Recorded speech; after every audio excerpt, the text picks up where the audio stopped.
La palabra dicha y sentida en un instante revela toda una concepción de lo que somos. Pero es en la infancia en donde cada vocablo toma una fuerza única y se convierte en una revelación. En la niñez nos sentimos el centro del mundo, intensamente y con la posibilidad única de crear a través de la palabra. Decir agua o sol, piedra o gato es volvernos por un instante lo que nombramos.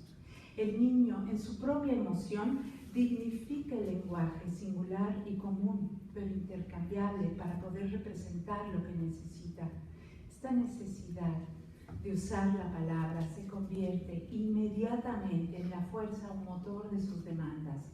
El cuerpo entonces cobra una gran importancia. Brazos, pies, manos, boca, hoja, lenguas, panza, piernas, dedos, uñas ayudan a desentrañar eso que se es. El cuerpo, en su autonomía, obliga al niño a verse de una manera distinta a la de su madre. Y la palabra va en ello. Toda palabra es música, toda palabra lleva un ritmo único que arrulla, acuna, mece y consuela. El llanto y el canto, el grito y el balbuceo son parte también de esa entrega básica del lenguaje. Es también explicación de nuevas conquistas. Por supuesto que cada quien va integrando su propio rostro, cuerpo o mundo como lo va adquiriendo. No hay un camino único, pero sí hay una toma de conciencia del lenguaje para cubrir las necesidades básicas. Escribir poesía para niños hoy implica sortear una serie de ideas preconcebidas, antes que nada sobre lo que es un niño y después sobre lo que debe o no recibir. Como si los guardianes de la lengua y las ideas fueran esos adultos que saben perfectamente lo que un infante necesita y no hubiera formas nuevas de nombrar las cosas, de acercarnos al fenómeno poético y de reinventar el lenguaje a través de su plasticidad.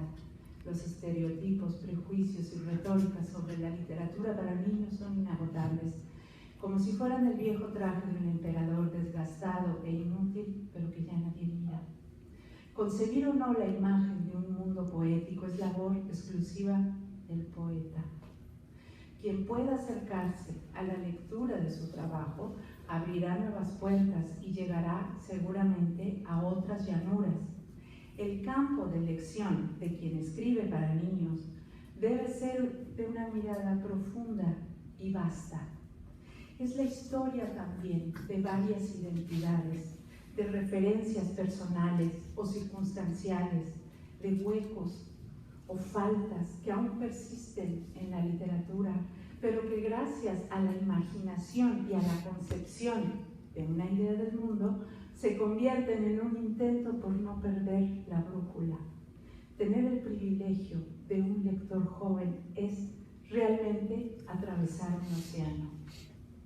De algo de muchos, los libros nos maravillan para saber qué tan cerca y en todo sitio el cielo es redondo por todas partes y se mueve en torno a sí mismo, como decían los cronistas de antes.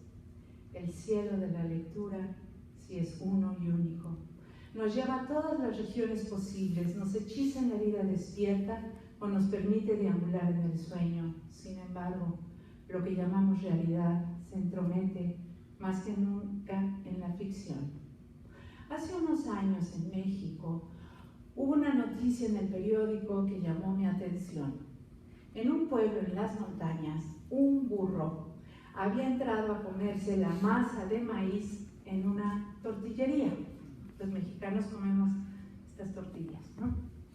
Al entrar el dueño del lugar a sacar al animal, este le dio una fuerte cos que lo derribó, haciendo que se golpeara mortalmente en la cabeza. La gente de alrededor había llamado a la policía, los cuales acudieron a sacar el cuerpo del dueño y a sentenciar al animal. En unas horas ya lo habían condenado como el temible asesino que era, y más tarde fue ejecutado. Hoy en día nadie llama a la policía para ser auxiliados, ni mucho menos se desperdician las noticias en bestias como las del burro. Ahora leemos actos de una tremenda brutalidad cada día, y es como si eso simplemente formara parte de la vida cotidiana. Nuestra época nos ha hecho desalmados quizá ante la luz de la información y el terror de los hechos. Las bestias hoy somos nosotros. De ahí que varios libros han sido escritos para poder olvidar o soportar lo que vivimos. Textos que son una suerte de resistencia, de poder encarnar un momento de comunión con el otro, porque toda obra es obra gracias a que existe un lector. Leer es habitar un libro, recorrerlo, vivir en él, que pueda ser, como nos dijo alguna vez Paul Celan, la palabra que viene de la profundidad, leída por nosotros. Pero somos nosotros los autores quienes debemos escribir con esa profundidad si queremos que nos lean así.